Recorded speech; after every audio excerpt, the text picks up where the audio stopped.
Hi friends, today వీడియోలో instant puri తోటి పానీపూరి చూద్దాం. ముందుగా కుక్కర్లో 4 బంగాళదుంపల్ని ఇలా ముక్కలుగా కోసేసుకొని నానబెట్టిన బఠానీలను కూడా వేసుకొని సరిపడా నీళ్ళు వేసుకొని 4 విజిల్స్ రానివ్వాలి. పానీ కోసం మిక్సీ గిన్నెలో కొంచెం కొత్తిమీరను, కొంచెం పుదీనాను, 4 పచ్చిమిర్చిని, కొంచెం నిమ్మరసాన్ని, సరిపడినంత సాల్ట్ని వేసుకొని మెత్తగా మిక్సీ పట్టుకోవాలి. దాంతో ఒక గిన్నెలోకి ట్రాన్స్ఫర్ చేసుకొని దీంట్లో సరిపడినంత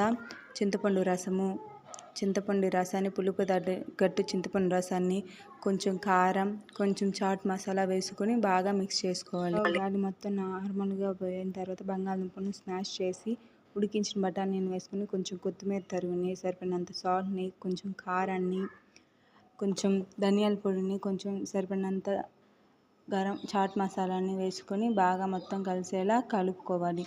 ఇన్స్టెంట్ పూరీలతోటి చేసుకుంటున్నాం కాబట్టి కడాయిలో నూనె వేసుకొని నూనెలో ఇన్స్టెంట్ పూరీలను వేసుకొని అవి బాగా పొంగిన తర్వాత బాగా కాలనిచ్చి ఇలా మొత్తాన్ని వేసుకోవాలి.